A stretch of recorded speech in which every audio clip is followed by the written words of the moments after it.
میں شروع میں سے ہی اپنی آنٹی کے گھر میں رہتا تھا۔ میں بہت خوبصورت تھا، اس لیے آنٹی مجھے پسند کرتی تھی۔ آنٹی روز مجھے اپنے ساتھ ہی سلا دیتی تھی، جو مجھے بہت عجیب سا لگتا تھا۔ میں بہت سوچتا تھا کہ آنٹی کو میرے ساتھ ایسا کچھ کرنے سے شرم کیوں نہیں آئی۔ اب تو میں دن بدن کمزور ہونے لگا تھا۔ ایک دن میرے سامنے ایک ایسا راز کھلا، میری اوسان خطاب ہو گئے، کیونکہ جیسے میں اپنی آنٹی سمجھ رہا تھا وہ جب میں 10 سال کا تھا۔ جب ایک روز رحملہ آنٹی مجھے اپنے ساتھ گھر لے آئی۔ میں اس وقت چھوٹا تھا، باتوں کی سمجھ بھول نہیں رکھا کرتا تھا۔ راحیلہ آنٹی شروع سے ہی مجھ سے بہت پیار کرتی تھی۔ آج بھی اس نے ہر چیز میرے پسند کی بنائی تھی، لیکن بچپن سے ہی ایک چیز تھی جو مجھے بہت عجیب لگتی تھی۔ میں اکثر اکیلا کمرے میں ہی بیٹھا رہا کرتا تھا، کیونکہ راحیلہ آنٹی مجھے باہر جانے کی کھیلنے کی اجازت نہیں دیتی تھی۔ میں نے راحیلہ آنٹی سے بہت دفعہ گزارش کی کہ مجھے بھی باہر جا کر بچوں کے ساتھ کھیلنے دے، لیکن وہ اپنی ضد پر قائم رہی اور میری ایک نہ مانی۔ وہ کہنے لگی، سزا کے طور پر میں تمہارے ساتھ کیا کر سکتی ہوں یہ تمہیں خیال بھی نہیں کر سکتے۔ بچپن سے جب میں کپڑے بھی تبدیل کرنے کی کوشش کرتا تو راحیلہ آنٹی بھی ٹھہر کر میرے کمرے میں آ جایا کرتی تھی اور پھر خود ہی شرمانے لگتی تھی۔ کہنے، تم سے مزاق کیا ہے۔ ہم لوگ شہر سے کافی دور ایک فلیٹ میں رہتے تھے۔ میرے والدین کبھی کبھی مجھ سے ملنے نہیں آتے تھے۔ میں ان کا بہت یاد کرتا تھا، لیکن انہوں نے تو مجھے شاید اپنے سر سے بوجھ سمجھ کر پھینک دیا تھا۔ وہ مجھے بھول چکے تھے۔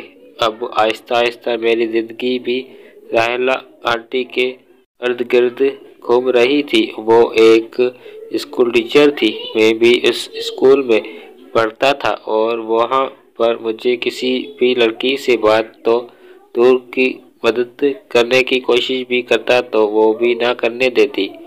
ان دنوں میں بچہ تھا، میں ڈرا جاتا تھا۔ اب میں راحیلہ آنٹی سے بہت خوف کرنے لگا تھا۔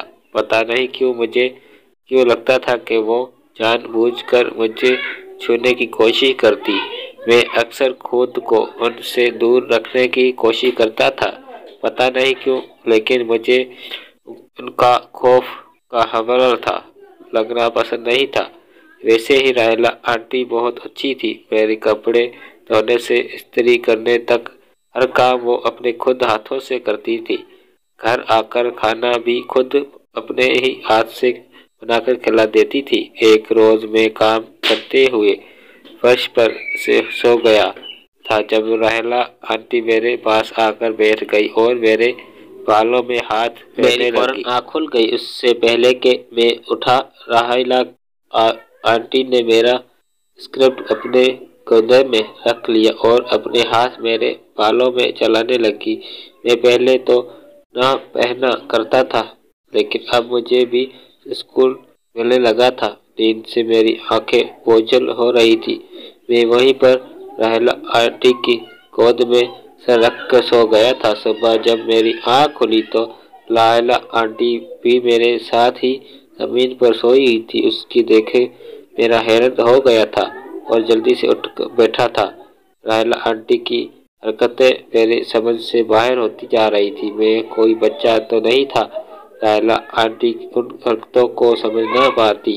میں اب راحیلہ آنٹی سے ایسی حرکتوں کو ڈرانے لگا تھا۔ مجھے اب راحیلہ آنٹی سے خوف آنے لگا تھا۔ جب وہ راحیلہ آنٹی میرے قریب آ رہی تھی، عجیب محسوس ہونے لگا تھا۔ میں خود سے بھی خوف زور رہنے لگا تھا۔ وہ میری بہنوئی کی طرح تھی۔ اب میں نے راحیلہ آنٹی سے چھپ کر ایک لڑکی سے دوستی کر لی تھی۔ میں اکثر اس سے باتیں کرتا تھا۔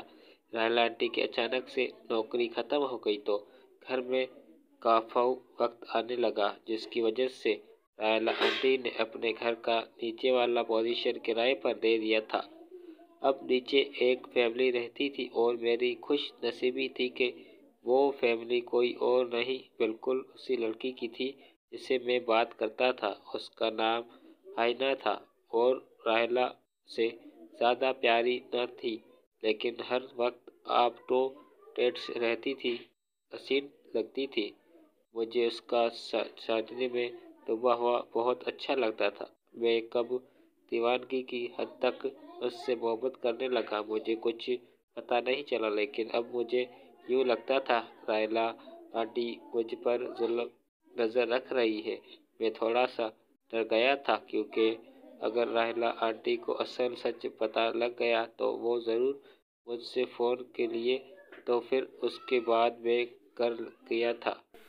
مجھے تو اس حد تک حنا سے باتیں کرنے کا نشہ ہو چکا تھا کہ میں اپنے دن کے سارے کام حنا کی مرضی سے کرتا تھا۔ وہ میری طرف برابر کی قدم بڑھا رہی تھی۔ ایک رات میں حنا سے باتیں میں مصروف تھا کہ مجھے یوں محسوس ہوا جیسے کمرے کے باہر کوئی کھڑا ہوا ہے۔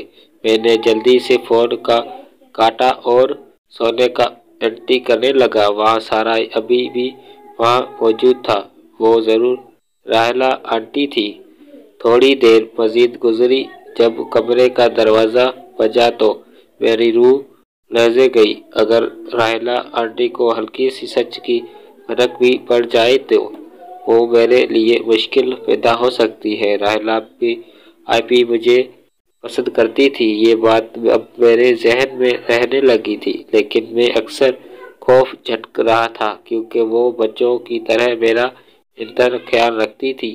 اور میں نے جلدی سے جا کر دروازہ کھولا، لیکن اس سے پہلے کال ہسٹری ڈیلیٹ کر دی اور یوں دیکھنے لگا جیسے اب ہی نیند سے اٹھا ہوں۔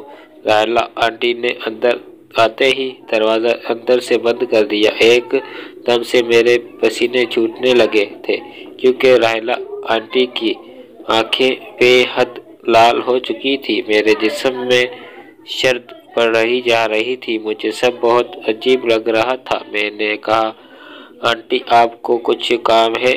آپ رات کے اس وقت یہاں کیسے؟